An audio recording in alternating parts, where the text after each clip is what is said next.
ओम शांति। हाणे असां बाबा खे यादि था करूं। मां आत्मा त्रिपुटी जे विच में वेठी आहियां। निराकार रूप में बाबा खे यादि करो। मन में कोई भी ॻाल्हि हुजे बाबा खे ॿुधाए छॾियो।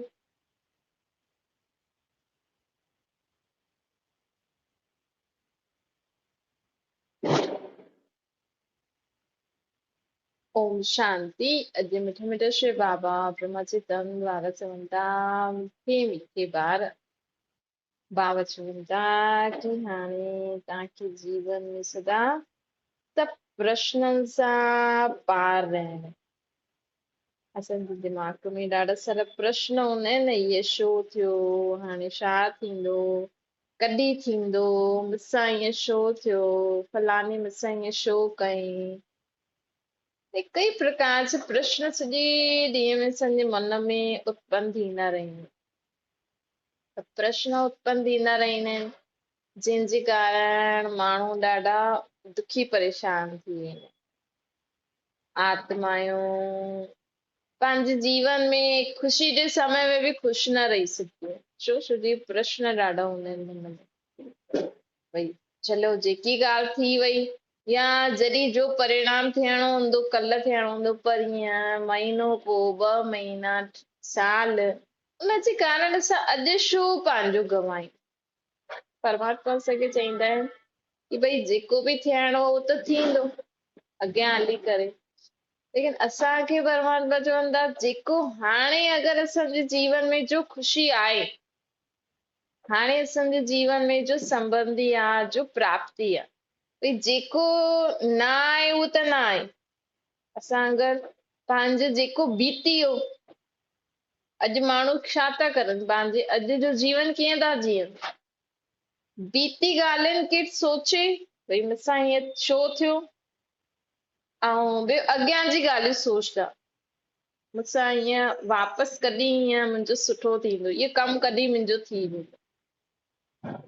त माण्हू बीती जेको ॾींहुं बीती वियो ऐं जेको ॾींहुं अचिणो आहे हुनजे बारे में सोचे थो, लेकिन अॼु मूं वटि जो संबंधी आहिनि, जो खाइण पीअण जी चीजूं आहिनि, जहिड़ो बि घर आहे, जहिड़ी बि चीजूं आहिनि, जहिड़ो बि शरीर आहे, मां उन सां त सुख वठां। भई ॾिस माण्हू केॾो ॾेखारींदा आहिनि न कि माण्हुनि जा शरीर जा अंग ख़राब हूंदा आहिनि, कि माण्हुनि खे छा परेशानी, लेकिन उहे केॾा ख़ुशि आहिनि, केॾो जीवन में अॻियां था वधनि। असांजी दुनिया में अहिड़ा कई माण्हू आहिनि जो असां ॼाणे सघंदा आहियूं, न्यूज़ में बि ईंदो आहे न, ख़ासि करे अहिड़े माण्हुनि जी न्यूज़ माण्हू कटंदा आहिनि। भई अॼु माण्हू खे थोरो बि दुख थिए थो न, कुझु बि कमु पूरो नथो थिए त परेशान थो थी वञे। लेकिन दुनिया में अहिड़ा माण्हू आहिनि जिन वटि कुझु बि न आहे त बि उहे एॾो महिनत करे एॾो जीवन में अॻियां हलनि था, एॾो ख़ुशि रहनि था। त परमात्मा असांखे चवनि था कि हाणे तव्हां वटि अॼु जो कुझु बि आहे उनमें ख़ुशि रहो, संतुष्ट रहो। जेको बीती वियो, जेको कल्ह थियो उहो तव्हां अॼु सुधारे सघंदव। भई कल्ह असांजी कोई चीज ख़राब थी वई, कल्ह असांखे घाटो, कल्ह असांजे शरीर खे तकलीफ़ हुई, अॼु त ठीकु आहे न, अॼु त तव्हां वटि सभु सुठो आहे न, त असां कल्ह जे कारण अॼु छो ख़राब करूं। कई माण्हुनि खे हूंदो आहे कल्ह छा थींदो, अॼु त आहे कल्ह छा थींदो। त कई माण्हू सोचंदा आहिनि कि चलो कल्ह जो थींदो अॼु त खाई पी मौज करो। मौज करो मतलब गलत कम न करो, कम से कम सुख शांति ख़ुशी सां त रहो। देखो तंहिंखां सुठो त उहो झोपड़ पट्टी वारा सुठा आहिनि। कम से कम उन्हनि खे त रोज़ कमायो रोज़ खायो, ईअं थींदो आहे न। त रोज़ जो जेतिरो पैसो कमायो हुनमें जीवन बितायो, कल्ह जी सोचंदा आहियूं कमाईंदासीं खाईंदासीं, अॼु त खाऊं, अॼु त जीवन सुठी रीति जियूं। त हीअं परमात्मा असांखे चवनि था कि असां मथां खां हेठि, परम धाम खां हेठि हिन सृष्टि ते आया आहियूं पाठ वॼाइण। असांखे हिन सृष्टि ते पार्ट वॼाइण लाइ परमात्मा एॾो सुठो शरीर ॾिनो अथई। जहिड़ो बि शरीर आहे तव्हांजो, चलो असां कर्मनि अनुसार असांखे जहिड़ा बि शरीर मिलियो, जहिड़ो बि संबंध मिलियो, कुझु बि मिलियो, अॼु माण्हू कचिरे मां बि सुठी चीजूं कढी थो अचे, हुनखे सुठो करे कमाए थो। न जंहिंजा माण्हू ॾाढो कुझु कमाइनि था, सॼी चीज खे कचिरो सम्झी फिटी करे छॾींदा आहिनि न। हिन चीज खे माण्हू पंहिंजी बुद्धि जे कमाल द्वारा सुठी रीति यूज़ करे अलाए छा छा ठाहे करे एॾो सुठो कमु करनि था। ऐं असां वटि माण्हू धन संपत्ति हूंदे बि, एॾो सुठो परिवार हूंदे बि, एॾा सुठा संबंधी हूंदे बि, हुननि जी कमी कमज़ोरी ॾिसंदे उहे सॼो ॾींहुं घर में माण्हू दुख शांति परेशान कलेश करे वेठो। अॼु माण्हू ॾिसो तव्हां वटि जो कुझु बि आहे, अगरि तव्हां अॼु खां कल्ह जो थियो लेकिन अॼु खां अगरि तव्हां पंहिंजे जीवन में हर हिकु ॻाल्हि सुठे खे ॾिसंदव, ॾिसां अगरि सुठो अॼु छा आहे, अॼु जे ॾींहुं मूं वटि सुठो छा आहे जंहिंजे कारण मां ख़ुशि रहूं। चलो तव्हां सां ॾाढो बुरो थियो, तव्हांजो शरीर ठीकु आहे, सोचो चलो मुंहिंजो शरीर त तंदुरुस्त आहे, शरीर त बीमार न आहे। चलो तव्हांखे ज्यादा ई दुख आहे, परेशानी आहे, त तव्हां दुनिया में अहिड़े अहिड़े माण्हुनि खे ॾिसो।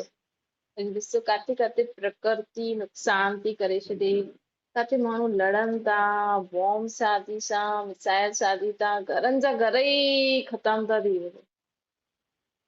न त बाबा चए थो उन्हनि जा ॾिसो घरनि जा घर ई ख़तम था थी वञनि। तव्हांजो चलो कंहिं बि शरीर छोड़ियईं, बाक़ी सभु त आहे न, कम से कम वो तो बेचारा बॉम्ब्स बाढ़ भूकंप इन में शरीर छॾनि था, लड़ाई झगड़ो करे शरीर छॾनि था। कम से कम बाबा चए थो तव्हांजा संबंधी हीअं त न शरीर छॾे, मतलब कोई भी तकलीफ़ हुजे, चाहे शरीर छॾण जो, चाहे पैसे जो प्रॉब्लम, चाहे संबंधनि जो प्रॉब्लम, चाहे शरीर जो प्रॉब्लम। अॼु माण्हू बीमार हूंदो आहे लेकिन त बि अगरि हुन वटि धन अथसि इलाज कराइण लाइ, त हिन में बि उहो शुकुर मान कि चलो माण्हुनि वटि त इलाज कराइण लाइ पैसो बि न आहे, चलो मूंखे भॻवान पैसो त ॾिनो अथई, छोजी बीमारी त असांजे कर्मनि अनुसार थी वई, पैसो बि तव्हांखे पंहिंजे कर्मनि अनुसार ई मिलियो। मतलब परमात्मा चईंदो हर ॻाल्हि में पॉज़िटिव सोचो। बाबा त चईंदो अगरि तव्हां हॉस्पिटल में भर्ती आहियो त सम्झो मां हरिद्वार में वेठी आहियां, छोजी माण्हू चईंदा आहिनि भई हरिद्वार में गंगा स्नान करण सां पाप धुलजंदा आहिनि, लेकिन परमात्मा चईंदा आहिनि इहे जेके बीमारियूं ईंदियूं आहिनि न तव्हां वटि, इन सां तव्हांजा हिसाब किताब चुकतो था थियनि। तव्हां हॉस्पिटल में भर्ती थिया मतलब हरिद्वार में गंगा स्नान कर, असली पाप त असांजा तॾहिं धुलजंदा आहिनि न जॾहिं आत्मा खे दुख थींदो आहे, जॾहिं आत्मा खे सम्झो तव्हांखे कहिड़ी बि ॻाल्हि जो दुख आहे, परेशानी आहे, मतलब तव्हांजे मथां जेको कर्ज़ आहे तव्हां उहो चुकतो था करो। अगरि कंहिंजे बि कारण तव्हांखे दुख आहे, अगरि सम्झो कोई शरीर छॾियो तव्हांखे उहो दुख थिए थो, मतलब हुन आत्मा खे उहो अगरि शरीर में हुजे हा न त बि तव्हांखे एतिरो दुख हुनखे ॾियणो ई हुयो, त ओतिरो शरीर सां हुयो त तव्हांखे जेतिरो बि दुख ॾिनई अञा हुनखे ॾियणो हुयो, तॾहिं तव्हांखे शरीर छॾण खां पोइ बि एॾो दुख थिए थो, माण्हुनि खे सालो साल दुख थिए थो, मतलब कि तव्हांजो अञा ताईं हुन सां हिसाब किताब, हुन आत्मा खे तव्हांखे एतिरो दुख ॾियणो आहे। कोई ईअं ई कंहिंखे दुख न ॾींदो। अॼु माण्हुनि जा कोई कोई संबंधी ॾाढा दुश्मन हूंदा आहिनि, कोई कोई सगा हूंदा आहिनि, त हिकु इंसान हिकु माण्हू जे लाइ सुठो ॿिए माण्हू जे लाइ ख़राब, ईअं कीअं? ज़रूर हुननि जो आपस में कोई हिसाब किताब आहे, कोई कर्म बंधन आहे जंहिंजे कारण हुनजो हिसाब किताब वो चुकतो थो करे। त परमात्मा चईंदा आहिनि कि कोई बि कंहिंखे ईअं ई दुख न ॾींदो, कोई बि कंहिंखे ईअं ई परेशान न कंदो आहे। अगरि असांजो कंहिंसां बि हिसाब किताब आहे त असांखे चुकतो करणो ई आहे, चाहे ख़ुशी ख़ुशी सां करो या परेशान थी करे। किथे बाबा चए थो सभु प्रकार जा प्रश्न जेका तव्हांजे मन में हिन समय हूंदा आहिनि न, माण्हुनि जे मन में कई प्रश्न हूंदा आहिनि, ईअं छो, ईअं छा, हाणे छा थींदो, त परमात्मा चए थो सदा वर्तमान में जियो। अॼु तव्हां वटि कोई दुख आहे छा? त कल्ह जी ॻाल्हि अचण वारे समय जे कारण हुन जे बारे में सोचो। कई माण्हू अहिड़ा हूंदा आहिनि भई हुननि जे जीवन में सुठो थिए थो, लेकिन वो जानबूझ के बुरो सोचते हैं। सोचते हैं अरे मां त ये ड्रिॼा पई, ईअं न थी वञे, थी वियो हे। त तव्हां एॾो ड्रिॼो छो था? तव्हांखे परेशानी छा आहे? ते माण्हू चवंदा आहिनि अरे मूंखे पहिरियों ई लॻे पियो ईअं कंदा। त उहो ओड़ी सोच तव्हां घर में फैलाए रखी आहे, मूंखे पतो आहे ईअं कंदा। सम्झो तव्हांखे लॻे थो भई इहे लड़दा, तव्हां मन में पको करे छॾियो इहे न लड़दा, न लड़दा, न लड़दा, सभु शांति सां रहंदा, सभु प्रेम सां रहंदा। इहे तव्हां मन में करे त ॾिसो, वाहिगुरु वाहिगुरु जपण सां न थींदो, कृष्ण कृष्ण राम राम सीता जपण सां कुझु बि न थींदो। जेसिताईं तव्हां पंहिंजी सोच खे सुठो न कंदो न, अगरि तव्हांखे लॻे थो भई इहे विढ़दा, इहे हीअं कंदा, तुरंत सोचो न, इहे ॾाढा शांत रहंदा, ॾाढा सुठी रीति रहंदा, मिली जुली करे रहंदा। अगरि विढ़ण वारा बि हूंदा, लेकिन तव्हां पहिरियों खां ई सोचे रखियो इहे शांत रहंदा, शांत रहंदा, शांत रहंदा, सुठी रीति रहंदा, त वॾी लड़ाई नंढी में या ख़तम बि थी सघे। छोजी इहे असांजे सोचण सां ॾाढो फ़ाइदो। तव्हां करे ॾिसो इहो, जॾहिं बि तव्हांखे लॻंदो न कई माण्हू चिल्लाईंदा आहिनि, त माण्हू पहिरियों ई सोचंदा आहिनि कि वरी चिल्लाइनि, वरी चिल्लाइनि, वरी चिल्लाइनि। हा ग़लति ॻाल्हि आहे त असां करो ई नहीं भई, ग़लति ॻाल्हि आहे त असां करो ई न, छोजो उहो माण्हू परेशान न थिए। अगरि सही मतिलबु तव्हां सही करो था त बि माण्हू चिल्लाइनि था, त सोचो इहे न चिल्लाईंदा, न चिल्लाईंदा, न चिल्लाईंदा। वाहिगुरु वाहिगुरु जपण सां त हीअं चओ, वाहिगुरु जपण सां छो था जाप जपो था पिया? तव्हांखे कोई दुख आहे, कोई परेशानी आहे, कोई बीमारी आहे, तव्हां अॼु खां वाहिगुरु वाहिगुरु न जपी करे न वाहिगुरु अर्थात परमपिता परमात्मा खे यादि करो, जंहिंजो रूप निराकार, हुनखे यादि करे मन में संकल्प करो। जंहिं बि कारण तव्हां वाहिगुरु जो जाप करो था न, उहो संकल्प करो, हुन वाहिगुरु खे सिर्फ़ु हिकु बार यादि करिणो आहे। हुन वटि असांजी मन जी आवाज़ तव्हां हिकु बार यादि कयो, हुनजी असांजी मन जी आवाज़ हुन ताईं पहुची वई। तव्हां जो सोचतो भई मां सुखी आत्मा आहियां, मां शांत आत्मा आहियां, मुंहिंजा ॿार ॾाढा सुठी रीति हलण वारा आहिनि, सभु पंहिंजो कमु करण वारा आहिनि, जंहिंजे बि कारण तव्हांखे दुख परेशानी आहे, जंहिंजे कारण तव्हां रोज़ सुबुह जो या कॾहिं बि जाप था जपो, सिमरन था करो, जो सुख खपे न, बसि उहो वाहिगुरु खे यादि करे संकल्प करो, मां सुखी आत्मा आहियां, मां संतुष्ट आत्मा आहियां, मां ख़ुशि रहण वारी आत्मा आहियां, मां परमात्मा जो ॿार आहियां, मां सदा निर्भय आत्मा आहियां, मां सदा विजयी आत्मा आहियां। जो बि तव्हांखे खपे, हिन घर में रहण वारी सभी आत्मायूं मिली जुली करे शांति सां रहंदियूं आहिनि, सभु परमात्मा जी चित्र छाया में रहंदियूं आहिनि, हेॾे होॾे न भटकदियूं आहिनि, सभु परमात्मा जे चए ते हलदियूं आहिनि। ईअं संकल्प करे असां सुठो करे सघंदा आहियूं।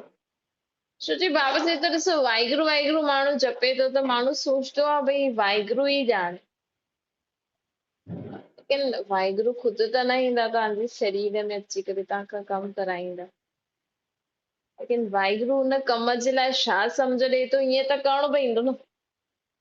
भई माण्हू चवंदा न असां रोज़ सिमरन कंदा आहियूं, उहो ई असांखे असांजी रक्षा कंदो, असांजी मदद कंदो, पर वाहिगुरु खे तव्हां ॿुधायो ई न कि तव्हांखे छा प्रॉब्लम आहे, तव्हांखे छा मदद खपे, कंहिंजी कमी आहे, बसि तव्हां उहो जाप ई जपदा रहो त कीअं शक्ति मिलंदी? भई असां डॉक्टर वटि वञूं कि असां बीमार आहियूं, डॉक्टर त चलो एक्सरे कढंदो, तव्हां खां पहिरियों पुछंदो त सही न काथे छा थो थिए, तव्हां चवंदो अलाए न मूंखे कुझु बि पतो न आहे, पर मूंखे सुठो नथो लॻे, मां बीमार ई जीअं थो लॻे, डॉक्टर पूरो चेकअप कंदो। त पापा चए थो ईअं ई तव्हां कम से कम ख़ुदि खे आत्मा सम्झी करे मूंखे त यादि करो, अगरि तव्हांखे कुझु पतो न आहे असांजी आत्मा में छा गड़बड़ी थी आहे, असांजे मन बुद्धि संस्कार में छा गड़बड़ी थी आहे, त मां स्वयं ई हुनखे जांचे करे तव्हांजो हुन रीति इलाज कंदमि। लेकिन बाबा चए थो जॾहिं ॾिसो बीमारी पतो लॻी वेंदी आहे पोइ डॉक्टर चईंदो न हिनजी परहेज़ करो। ये परमात्मा असांखे चवनि था कि तव्हांखे पतो त लॻी वियो कि मां केरु आहियां, मां तव्हांखे, तव्हां मूंखे यादि बि कंदा आहियो, मां बि तव्हांखे यादि कंदो।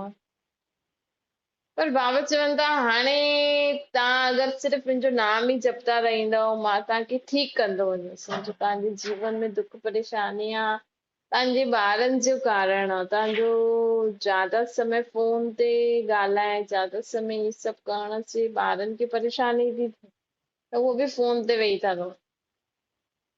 त बाबा चवनि था ॾिसो त पहिरियों त ग़लती पतो लॻे, चलो तव्हां वाहिगुरु परमात्मा वटि आया आहियो त तव्हांखे ग़लती त पतो लॻणी खपे न, हा भई असांजी हीअ ग़लती आहे, हुनजे लाइ त पोइ बाबा खे हेठि अचिणो ई पवंदो, तव्हांखे ॿुधाइणो ई पवंदो।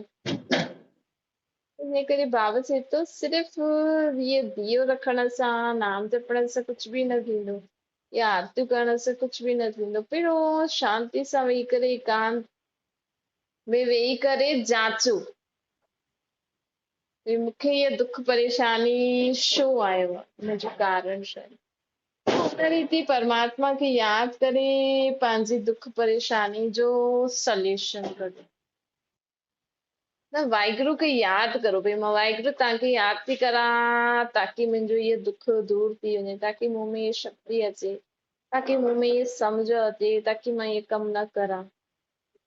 त ईअं करे असांखे बाबा खे यादि करे सभु ॻाल्हियूं उन्हनि खे ॿुधाइणियूं आहिनि ऐं हुन रीति संकल्प करो। भई तव्हां रोज रोज क्रोध करो था जंहिंजे कारण तव्हांखे दुख थिए थो, तव्हांजे घर में कलेश थिए थो, त तव्हां वाहिगुरु खे यादि करे संकल्प करो मां क्रोध मुक्त आत्मा आहियां, मां क्रोध मुक्त आत्मा आहियां, मां जिद न करण वारी आत्मा आहियां, मां शांत आत्मा आहियां, मां शक्तिशाली आत्मा आहियां। त हीअं जॾहिं असां संकल्प कंदासीं न तॾहिं त असांजो इलाज थींदो न। अगरि वाहिगुरु खे पतो बि लॻी वञे कि तव्हां में क्रोध आहे, उहो तव्हांखे कीअं ॿुधाए, चलो तव्हांखे पतो बि लॻी वञे कि हा मूं में क्रोध आहे, पर तव्हां त सिर्फ़ु वाहिगुरु वाहिगुरु जपे करे उथी था वञो, पाठ सुखमनी करे उथी था वञो, तव्हांखे पतो आहे मां क्रोधी आहियां, लेकिन उन क्रोध खे ख़तम करण लाइ तव्हांखे कहिड़ो न वाहिगुरु ज्ञान ॾिनो, कहिड़ी ॻाल्हि चई। भई ॾिसो ॾाढी सम्झण जी ॻाल्हि आहे, अॼु असांखे पतो आहे असां में क्रोध आहे, असां में कमी आहे, तव्हां सत्संग कीर्तन ॿुधो बि सिर्फ़ु सुठो सुठो चई करे उथी वञो, लेकिन क्रोध सां मुक्त थियण जे लाइ असांखे छा करणो खपे तव्हां उहो ठीकु रीति ॿुधियो न, सम्झियो न, हुनखे जीवन में धारण न कयो, रोज रोज वाहिगुरु वाहिगुरु सतनाम कृष्णा कृष्णा करे करे बसि ग्रंथ शास्त्र पढ़ी करे ख़ुशि था करो पंहिंजे मन खे, लेकिन असांजे जीवन तो चओ था न वाहिगुरु जी कृपा हूंदी, कृष्ण जी कृपा थींदी फलाणे जी, अरे वाहिगुरु कृष्ण खे छा कम न आहे छा जो तव्हां में क्रोध आहे तव्हांखे शक्ति ॾे ताकी तव्हां माण्हुनि जे मथां ॿियो क्रोध करो। कम से कम असांखे एतिरो त सम्झणो खपे न भई मां वाहिगुरु खे यादि थी करां, मां वाहिगुरु खे चयो मूंखे ॾाढो क्रोध ईंदो आहे, कम से कम असां हुनखे चऊं त सही वाहिगुरु मुंहिंजो मूंखे अॼु खां क्रोध न अचे, तव्हां मूंसां गॾु रहिजो, मां तव्हांखे सदा यादि कंदमि, जॾहिं बि क्रोध अचे तुरंत यादि करो परम पिता परमात्मा सचे सचे सतगुरु खे, जेके माण्हू वाहिगुरु जे नाम सां यादि कनि। ये देहदारी गुरु न, उहो निराकार परम पिता परमात्मा गुरु। त हिन सां छा थींदो भई मां वाहिगुरु खे छो थी यादि करां ताकी मां क्रोध सां मुक्त थी वञा। जॾहिं असां इहे अभ्यास कंदासीं न पोइ जॾहिं बि असांखे क्रोध ईंदो न असांखे यादि अची वेंदो कि न न मां त वाहिगुरु सां प्रॉमिस कयो आहे, मां त क्रोध न करे सघंदमि। अच्छा मीठी मीठी सिकल जे ॿारनि प्रति माता पिता बाप दादा जो यादि प्यारो गुड मॉर्निंग बाप जी से सभिनि रूहानी ॿारनि खे नमस्ते। असांजी बि रूहानी माता पिता बाप दादा खे यादि प्यार गुड मॉर्निंग और नमस्ते वरदान आहे। दिव्य गुणनि जे आह्वान द्वारा सर्व अवगुणनि जी आहुति ॾियण वारा संतुष्ट आत्मा। अॼु हिकु त बाबा चई सदा असांखे जीवन में वर्तमान में जी करे ख़ुशि रहणो आहे, प्रश्ननि में न वञणो आहे। इहो अॼु बाबा चवनि था ॾिसो दीपावली ॾींहुं विशेष माण्हू सफ़ाई ऐं कमाई ते ध्यानु ॾींदा। त बाबा चवनि था ईअं तव्हां बि सफ़ाई ऐं कमाई जो लक्ष्य रखी संतुष्ट आत्मा ठहो। जीवन में तव्हां सफ़ाई करो। कंहिंजी सफ़ाई करणी? आत्मा जी। बाबा चए थो तव्हां में जो बि कमियूं आहिनि, कमज़ोरी आहे, निर्बलता है, कोमलता है, सभिनि जो आहुति सभिनि खे ख़तम करे छॾियो अॼु। ये पंहिंजी आत्मा जी सफ़ाई करो। असां में जो भी कमी कमजोरियूं आहिनि, जो भी कमियूं आहिनि, जो भी निर्भरता आहे, जो भी कोमलता आहे, ये सभी असां आत्माउनि मां ख़तम करे ॾींदा। परमात्मा खे यादि करे चओ मां सर्व कमज़ोरियुनि सां कमियुनि सां मुक्त आत्मा आहियां। परमात्मा खे यादि करे चओ मां सभु प्रकार जी निर्भरता ऐं कोमलता सां मुक्त आत्मा आहियां। परमात्मा खे यादि करे चओ कि मां आत्मा हिकदमि शुद्ध आत्मा आहियां। परमात्मा जीअं हिकदमि साफ़ सुथरी बेदाग हीरो आहियां। बाबा चओ ईअं संकल्प करो कि असां आत्मा आहियूं। मेन त असांखे पंहिंजी आत्मा जे मन जी स्वच्छता रखणी आहे, संस्कार स्वच्छ रखणा आहिनि, पंहिंजी बुद्धि खे सदा शुद्ध रखणो। ये सफ़ाई करणी खपे रोज़। ॿियो बाबा चवंदा कि हाणे जीवन में असां जेतिरो संतुष्ट रहंदासीं न ओतिरो असांजी कमाई थींदी वेंदी, ओतिरो असांखे सर्व जी दुआयूं मिलंदियूं। दुआयूं ई कमाई। अॼु कंहिं माण्हू वटि दुआयूं हूंदियूं आहिनि न ॿियनि जो, उहा हुन वटि स्थूल धन बि हूंदो आहे। बाबा चवंदा आहिनि कि दिव्य गुणनि जो आह्वान करो, अवगुणनि जी आहुति विझो। असांखे बाबा चए थो दीपावली ॾींहुं छा करणो? जी तव्हां पंहिंजे घर चीजूं हिननि जी सजाईंदा। परमात्मा असांजी आत्मा खे सजाईंदो, असांजी आत्मा खे चईंदो आहे हे जीव जी आत्मा तूं ख़ुदि खे साफ़ कर, मूंखे यादि करे। तूं में ॾाढी सारी कमी कमज़ोरी अवगुण विकार आहिनि न, उन्हनि सभिनि खे मूंखे यादि करे स्वच्छ साफ़ सुथरो थी वञे। स्वयं जी आत्मा में असां में कोई भी कमी कमजोरी विकार बुराई न हूंदो तॾहिं असां शुद्ध आत्मा कहलायूं। परमात्मा चईंदा आहिनि कि ईअं दीपावली मनाओ। सफ़ाई कहिड़ी करणी आहे? आत्मा जी मन बुद्धि संस्कारनि जी सफ़ाई करो। नया कपिड़ा कहिड़ा पाइणा आहिनि? नए संस्कार धारण करो। नया संस्कार धारण करणी, नया कपिड़ा पाइणा। मुख मिठो कीअं करणो आहे? सभिनि सां मिठी रीति हलो, सभी आत्माउनि सां मिठी रीति हलो, मिठो व्यवहार करो, ईअं मुख मिठो रखो। जो दीपक कहिड़ा जलाइणा आहिनि? आत्मा रूपी दीपक जलाए। ये सच्ची सच्ची दीपावली मनाइणी। बाक़ी सफ़ाई करे छॾी, दिया जलाया, लक्ष्मी जो पूजन कयो, नया कपिड़ा पाए छॾिया, ये त माण्हू कंदा ई आहिनि। कि परमात्मा असांखे हिन रीति अलौकिक रीति सां दिवाली मनाइण लाइ सेखारींदा आहिनि।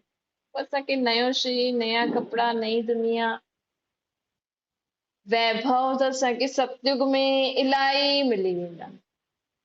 हिन रीति असांखे स्वयं जी आत्मा खे स्वच्छ करे आत्मा रूपी दीपक जगाइण। लोग ना बाप जे आज्ञाकारी थी करे रहो त गुप्त दुआयूं समय ते मदद कनि। सदा बाप जे परमात्मा बाप जे आज्ञाकारी थी करे रहो। जो बाबा चए हा बाबा अॼु बाबा छा चई असांखे कि सदा प्रसन्नचित रहो, प्रश्ननि में न वञो, सदा नए संस्कार धारण करे नया कपिड़ा पायो, पंहिंजी आत्मा खे शुद्ध रखो। ये परमात्मा जो भी असांखे आज्ञायूं कंदा आहिनि कि सदा जीवन में संतुष्ट रहो, ये अगर हर ॻाल्हि असां जीवन में धारण करे हलंदासीं न त परमात्मा जी गुप्त मदद असांखे मिली वेंदी, गुप्त दुआयूं मिलंदियूं ऐं उस समय ते असांखे मदद मिलंदी। अच्छा, ओम शांति। बाबा खे यादि करो,